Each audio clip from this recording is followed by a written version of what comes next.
വെള്ളം ചേർത്ത് diesel കാറിലടിച്ച petrol pump പൂട്ടിച്ചത് കർമ്മ ന്യൂസ് റിപ്പോർട്ട് ചെയ്തിരുന്നു. ഇപ്പോൾ ഈ വിഷയത്തിൽ സുരേഷ് ഗോപിക്ക് പരാതി നൽകിയ ജെയിംസ് വടക്കൻ കർമ്മ ന്യൂസിൽ ചേരുകയാണ്. വിഷയം കാറിൽ ഡീസൽ അടിച്ച ശേഷം വാഹനം കിതച്ച് നിന്നു പോവുകയായിരുന്നു. വർക്ക്ഷോപ്പിൽ നോക്കിയപ്പോഴാണ് ഡീസലിൽ വെള്ളം ചേർന്നത് കണ്ടെത്തിയത്. പാലായിലെ ഇന്ത്യൻ ഓയിൽ കോർപ്പറേഷൻ പെട്രോൾ പമ്പിൽ നിന്നും 35.73 ലിറ്റർ ഡീസൽ അടിച്ചു. ഡീസൽ അടിച്ചപ്പോൾ തന്നെ കാറിലെ വാർണിംഗ് ലൈറ്റുകൾ തെളിയുകയും ബീപ് ബീപ് സൗണ്ട് വരാനും തുടങ്ങി. ഡീസൽ മുഴുവൻ ഊറ്റിക്കളഞ്ഞ് ടാങ്ക് വൃത്തിയാക്കി. ഡീസൽ വിലയായ 3,394 രൂപയും ടാങ്ക് റിപ്പയർ ചെയ്ത് പൂർവ്വസ്ഥിതിയിലാക്കിയതിന് 6,500 രൂപയും അടക്കം 9,894 രൂപ ചിലവായി. ഈ വിഷയം ഇന്ത്യൻ ഓയിൽ പമ്പ് അധികാരികളെ അറിയിക്കാൻ ശ്രമിച്ചിട്ട് ആരും ഫോൺ എടുത്തില്ല. തുടർന്ന് വകുപ്പ് മന്ത്രിയെ തന്നെ അറിയിക്കുകയും സുരേഷ് ഗോപി ഈ പെട്രോൾ പമ്പ് പൂട്ടാൻ ഉത്തരവിടുകയും കാർ നന്നാക്കാൻ എടുത്ത തുക ഇന്ത്യൻ ഓയിൽ കോർപ്പറേഷനോട് കൊടുക്കാൻ പറയുകയും ആയിരുന്നു. ആരായിരിക്കണം അനുകരണീയനായ ഒരു പൊതുപ്രവർത്തകൻ എന്നതിനെപ്പറ്റി എനിക്ക് അടുത്ത നാളിലുണ്ടായ ഒരു അനുഭവം നിങ്ങളുടെ മുമ്പിൽ ഷെയർ ചെയ്യാനാണ് ഞാൻ ഇപ്പോൾ ഈ വീഡിയോ ഉപയോഗിക്കുന്നത്. നമ്മൾ പരാതികളുമായിട്ട് ജനപ്രതിനിധികളുടെ അടുത്തും മന്ത്രിമാരുടെ അടുത്തും ഉദ്യോഗസ്ഥരുടെ അടുത്തൊക്കെ ചെല്ലുമ്പോൾ നമ്മൾ നേരിടുന്ന ഒരു പ്രതിസന്ധി എന്ന് പറഞ്ഞാൽ അവർ കേൾക്കാൻ സമയമില്ല. കേട്ടാൽ തന്നെ പേപ്പർ അവിടെ മേടിച്ച് വെക്കും. പിന്നീട് വർഷങ്ങൾ കഴിഞ്ഞാലും മാസങ്ങൾ കഴിഞ്ഞാലും തീരുമാനം ഉണ്ടാകില്ല. ആ ഒരു സാഹചര്യത്തിൽ ഒരു ഞായറാഴ്ച അടക്കം 48 മണിക്കൂറിനകം ഒരു പരാതി പരിഹരിച്ച കേന്ദ്ര പെട്രോളിയം ടൂറിസം വകുപ്പ് മന്ത്രി സുരേഷ് ഗോപിയുടെ ഓഫീസിൽ നിന്നുണ്ടായൊരു അനുഭവം നിങ്ങളുമായിട്ട് പങ്കുവെക്കുന്നതിനാണ് ഞാൻ ഈ വീഡിയോ ഇപ്പോൾ ഷെയർ ചെയ്യുന്നത്. എൻ്റെ സ്വദേശം പാലായാണ്. ഞാൻ 1988 തുടങ്ങി കേരളത്തിൽ അറിയപ്പെടുന്ന ഒരു പബ്ലിക് ഇൻട്രസ്റ്റ് ലിറ്റിഗേഷൻ ഓർഗനൈസേഷനായ സെൻറ്റർ ഫോർ കൺസ്യൂമർ എഡ്യൂക്കേഷൻ്റെ സ്ഥാപകനും മാനേജിംഗ് ട്രസ്റ്റിയുമാണ്. 50ലധികം കേസുകൾ ഞങ്ങൾ ഹൈക്കോർട്ടിലും സുപ്രീം കോർട്ടിലും പൊതുജന താല്പര്യാർത്ഥം ഫയൽ ചെയ്ത് അനുകൂല വിധി സമ്പാദിച്ചിട്ടുണ്ട്. നോട്ട എന്ന് പറയുന്നതിനകത്ത് ഒരു കേസ് മാത്രമാണ്. നിരവധിയായ കേസുകൾ, സ്വകാര്യ ബസ്സുകൾ ഫാസ്റ്റും സൂപ്പർ ഫാസ്റ്റും ആക്കിയപ്പോൾ ഉണ്ടായ ജനവിരുദ്ധത, അത് അവസാനം KSRTC ഏറ്റെടുക്കുന്നതിലേക്ക് എത്തിയ കേസ്, ഡിസ്ചാർജുകൾ നിശ്ചയിക്കുന്നതിന് ഒരു ക്രമീകരണം, അതിനൊരു കണക്കുണ്ടാകണം എന്നുള്ള കേസ്, പിന്നെ ശബരിമലയിൽ അയ്യപ്പക്തന്മാരിൽ അധിക ചാർജ് ഈടാക്കുന്ന കേസ്, ബഫർ സോൺ വിഷയം, പിന്നെ റോഡ് സൈഡിലെ ബോർഡുകൾ, പരസ്യങ്ങൾ, ഇതെല്ലാം നമ്മൾ ഏറ്റെടുത്ത് നടത്തിയ കേസുകളാണ്. അവിടെയൊക്കെ ഈ കോടതിയിൽ പോകാനിടയായത് അത് അധികാരികൾ ശ്രദ്ധിക്കാത്തതുകൊണ്ടാണ്. അങ്ങനെ ഒരു അനുഭവ പശ്ചാത്തലത്തിലാണ് ഈ കഴിഞ്ഞ ദിവസം എൻ്റെ മകളുടെ ഭർത്താവും ICICI ബാങ്കിൻ്റെ കോട്ടയം ബ്രാഞ്ച് മാനേജരുമായ ജിജു കുര്യന് ഒരു അനുഭവം ഉണ്ടാകുന്നത്. അദ്ദേഹം പാലാ സ്വദേശിയാണ്. എന്നും അദ്ദേഹം പാലായിൽ നിന്ന് കൊട്ടാരമറ്റത്തുള്ള ഇന്ത്യൻ ഓയിൽ കോർപ്പറേഷൻ്റെ പമ്പിൽ നിന്നാണ് ഡീസൽ അടിക്കുന്നത്. അതിന് ഹോണ്ട സിറ്റി വണ്ടിക്ക്. ഈ കഴിഞ്ഞ 17/6/2024 അദ്ദേഹം അവിടുന്ന് ഏതാണ്ട് 35 ലിറ്റർ ഡീസൽ അടിച്ചു. ഡീസൽ അടിച്ച് കഴിഞ്ഞപ്പോൾ തന്നെ വാഹനത്തിനകത്തുനിന്ന് ഹോണ്ട സിറ്റി കാറിനകത്തുനിന്ന് വാർണിംഗ് സിഗ്നൽസ് വരാൻ തുടങ്ങി. അപ്പോൾ പമ്പുകാരുടെ ചോദിച്ചപ്പോൾ അവർക്കൊന്നും അറിയില്ല എന്ന് പറഞ്ഞു. എന്തായാലും വേറെ ഒന്നും നിവൃത്തിയില്ലാത്തതുകൊണ്ട് അവിടുന്ന് വണ്ടി അദ്ദേഹം ഓടിച്ച് കോട്ടയത്ത് ഹോണ്ട സിറ്റിയുടെ വർക്ക്ഷോപ്പിലെത്തിച്ചു. വർക്ക്ഷോപ്പിൽ എത്തിച്ചപ്പോൾ അവർ പരിശോധിച്ചപ്പോൾ ഡീസലിനകത്ത് വെള്ളം കയറിയിട്ടുണ്ട്. അതുകൊണ്ട് ഡീസൽ ടാങ്ക് അടിച്ച് മാറ്റി ക്ലീനാക്കണം, പമ്പ് പോകാനുള്ള സാധ്യതയുണ്ട്. എന്തായാലും നമുക്ക് ഡീസൽ ടാങ്ക് അഴിച്ച് നോക്കാം എന്ന് പറഞ്ഞ് ഡീസൽ ടാങ്ക് അഴിച്ച് നോക്കിയപ്പോൾ അതിനകത്ത് ഡീസലിനകത്ത് വെള്ളം കലർന്നിരിക്കുകയാണ്.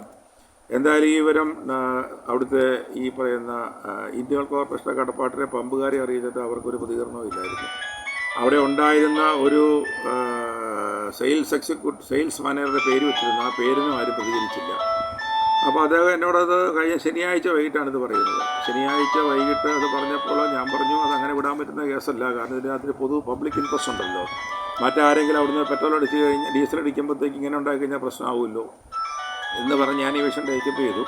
അപ്പോൾ ഞാൻ എൻ്റെ സുഹൃത്തായ എറണാകുളത്തുള്ള ശിവശങ്കറിനെ വിളിച്ചത് പറഞ്ഞു. അദ്ദേഹം പറഞ്ഞു, സാറിന് കാര്യം ചെയ്യുക, സുരേഷ് ഗോപിയുടെ ഓഫീസിലേക്ക് സാറൊരു വാട്സപ്പ് അയക്കാൻ പറഞ്ഞു. ഞാൻ അന്ന് ശനിയാഴ്ച വരെ വാട്സപ്പ് അയച്ചു. ഞായറാഴ്ച ഉച്ചയായപ്പോൾ എനിക്കൊരു റിട്ടേൺ സന്ദേശം കിട്ടി. അത് ആ പരാതിക്കകത്ത് പെറ്റീഷണറുടെ അല്ലെങ്കിൽ ആ വാഹനോടമയുടെ ഫോൺ നമ്പറിൽ മൊബൈൽ നമ്പറില്ല. അതൊന്ന് അയച്ചു കൊടുക്കുമെന്ന് പറഞ്ഞാൽ ഞാൻ ഞായറാഴ്ച അയച്ചു കൊടുത്തു. ഞാൻ ഞെട്ടിപ്പോയി. ഞായറാഴ്ച ഒരു പരാതി, ശനിയാഴ്ച കൊടുത്ത പരാതി, അതും വാട്സപ്പ് പരാതിക്ക് ഞായറാഴ്ച ഒരു റെസ്പോൺസ് വരുന്നത് അസംഭവ്യമാണല്ലോ. ഞാൻ എന്തായാലും നമ്പർ അയച്ചു കൊടുത്തു. തിങ്കളാഴ്ച ഉച്ചയ്ക്ക് മുമ്പ് റിപ്പയർ ചെയ്ത 6,500 രൂപയും ഡീസലിൻ്റെ വില അടക്കമുള്ള പൈസ പമ്പുടമ ഈ പറയുന്ന വാഹനോടമയുടെ അക്കൗണ്ടിലേക്ക് ട്രാൻസ്ഫർ ചെയ്ത് കൊടുത്തു. ഏറെ അസാധാരണമായൊരു കാര്യം. ഒരു ഞായറാഴ്ച അടക്കം ഈ 48 മണിക്കൂറിനകത്ത് ഒരു പരാതി പരിഹരിക്കുക, അതിൽ 24 മണിക്കൂർ ഞായറാഴ്ച പരിഹരിക്കുക എന്നുള്ളത് ഞാൻ എൻ്റെ ഈ 36 വർഷത്തെ പൊതുപ്രവർത്തനത്തിൽ ആദ്യം കേൾക്കുന്നത്. പ്രത്യേകിച്ച് നമ്മളൊരു മന്ത്രിയുടെ ഓഫീസിലേക്ക് ഒരു പരാതി അയക്കുമ്പോൾ. സത്യത്തിൽ സുരേഷ് ഗോപി ഇവിടെയാണ് ഒരു അനുകരണീയ മാതൃകയാകുന്നത്. അദ്ദേഹത്തെ പറ്റി പലതും പറയാറുണ്ട്. തൃശ്ശൂരിൽ അദ്ദേഹത്തിൻ്റെ പ്രവർത്തനങ്ങളെപ്പറ്റി ഞാൻ പലരിടത്തും കേട്ടിട്ടുണ്ട്. എന്തായാലും പീപ്പിൾസ് കം ഫസ്റ്റ്. ചിലപ്പോൾ അദ്ദേഹം നായകനായി അഭിനയിച്ച നിരവധി സിനിമകളിലെ അദ്ദേഹത്തിൻ്റെ ഒരു ചെറിയ ഒരു സ്റ്റാൻഡായിരിക്കാം.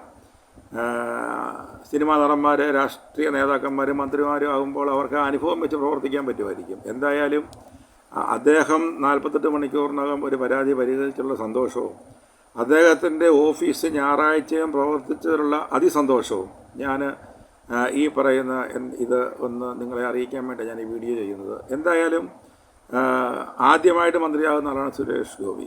ഒരു അനുകരണീയ മാതൃകയാണ് നമുക്കെല്ലാവർക്കും, കേരളത്തിലെ എന്നല്ല ഇന്ത്യയിലെ അല്ലെങ്കിൽ മറ്റുള്ളിടത്തെ രാഷ്ട്രീയ നേതാക്കന്മാർക്കും ജനപ്രതിനിധികൾക്കും മന്ത്രിമാർക്കും ഉദ്യോഗസ്ഥർക്കും ഒക്കെ ഇദ്ദേഹത്തിൻ്റെ ഈ നടപടിയിൽ അനുകരണീയ മാതൃകയാകട്ടെ എന്ന് അറിയിക്കാൻ വേണ്ടിയാണ് ഞാൻ വീഡിയോ ചെയ്യുന്നത്. Thank you. ഒരു സാധാരണ പൗരന്റെ പരാതി വെറും 48 മണിക്കൂറിനകം പരിഹരിച്ചു. പെട്രോളിയം ടൂറിസം സഹമന്ത്രിയായ സുരേഷ് ഗോപി കയ്യടി വാങ്ങിയിരിക്കുകയാണ്. പരാതി നൽകിയാൽ സാധാരണ പൗരനും നടപടി ഉടൻ എന്ന് വീണ്ടും തെളിയിക്കുകയാണ്.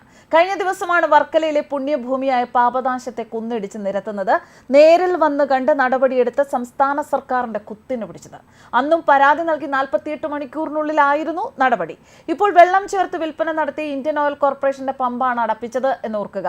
ഇവിടെ ഇന്ത്യൻ ഓയിൽ കോർപ്പറേഷന്റെ പമ്പ് നടത്തിയത് പാലായിലെ മലയാളം ഫ്യൂൽ പമ്പാണ്. പരാതിയിൽ കുറ്റം തെളിഞ്ഞാൽ പമ്പിന്റെ ലൈസൻസ് റദ്ദാക്കും എന്നും ഉറപ്പാണ്. ഇതിപ്പോ പാലായിലെ പമ്പിന്റെ മാത്രം കാര്യമല്ല, നമ്മുടെ കേരളത്തിലെ, നമ്മുടെ സംസ്ഥാനത്തിലെ ഒട്ടുമിക്ക പമ്പിലും നടക്കുന്ന കാര്യങ്ങൾ ഇങ്ങനെയൊക്കെ തന്നെയാണ്. പലയിടത്തും ഇതുപോലെ കൃത്രിമത്വം നടക്കുന്നുണ്ട്. വെള്ളം ചേർത്ത് തന്നെയാണ് പെട്രോൾ അല്ലെങ്കിൽ ഡീസൽ എന്നിവ വാഹനത്തിൽ അടിക്കാനുള്ള സംവിധാനങ്ങൾ ഇത്തരം പമ്പുകളിൽ അത്തരത്തിലുള്ള കൃത്രിമത്വങ്ങൾ നടക്കുന്നുണ്ട്. തന്നെയല്ല, കൊടുക്കുന്ന ബില്ലുകളിൽ നികുതി ഇല്ലാത്ത ബില്ലുകളാണ്. വെറുതെ എന്തൊക്കെയോ കുത്തിക്കുറിച്ച് ഒരു ബില്ല് പോലെയാണ് പലപ്പോഴും ബില്ല് കൊടുക്കുന്നത്. ഇതൊക്കെ സാധാരണക്കാരനെ പറ്റിക്കുന്ന തരത്തിലുള്ള ചില ഏർപ്പാടുകളാണ്. ഈ ഏർപ്പാടുകൾക്ക് തന്നെയാണ് ഒരു അറുതി വരേണ്ടത്. എന്തായാലും എല്ലാ പെട്രോൾ പമ്പ് ഉടമകൾക്കും ഇനി ഒരു ഭയമുണ്ടാകും. കാരണം ഇരിക്കുന്നത് സുരേഷ് ഗോപിയാണ് തലപ്പത്ത്. ഒരു സാധാരണക്കാരന് താങ്ങാവുന്നതിലും അപ്പുറത്തായ ഈ വിഷയം സുരേഷ് ഗോപിയുടെ, അതായത് കേന്ദ്ര പെട്രോളിയം മന്ത്രിയുടെ കാതുകളിൽ എത്തിയപ്പോൾ സംഭവിച്ചതാകട്ടെ വെറും 48 മണിക്കൂറിനുള്ളിൽ ചിലവായ തുകയും തിരികെ കിട്ടി, പ്രശ്നത്തിന് പരിഹാരവുമായി.